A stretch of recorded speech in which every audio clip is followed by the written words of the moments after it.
ওনার vote দিয়ে এখন জিতে এখন তো আমাদের গরু টরু বিক্রি হচ্ছে না। এখন কি করবো এই গরুগুলো, কি করবো আমরা? আমাদের বিষ খাওয়া ছাড়াও কোনো উপায় নেই, কি খাবো আমরা?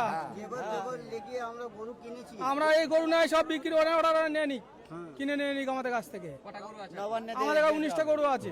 নিজে তাই কমেন্টে জানিয়ে দাও। না মুখ্যমন্ত্রীর বাড়িতে দিয়ে আসি, মুখ্যমন্ত্রী গরু কোন লেখ আর কি হবে? সেই টাকা গুলো আমাদের নাই দিক, আর কি করা যাবে?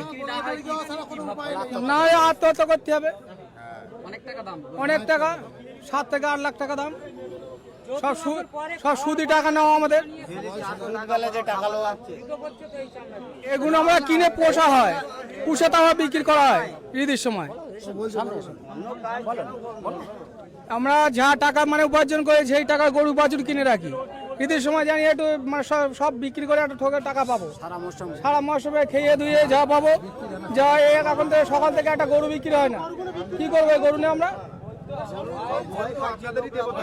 হ্যাঁ, আপনি কেন বিক্রি করছেন? তাহলে আমরা আমরা নেবেন চলে যাই, আমরা কি করবো?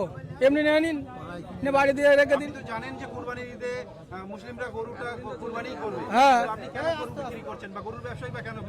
এ তো যুগ যুগ করে আসতে সবাই, নিজের বাপ দাদা সবাই করে আসতে।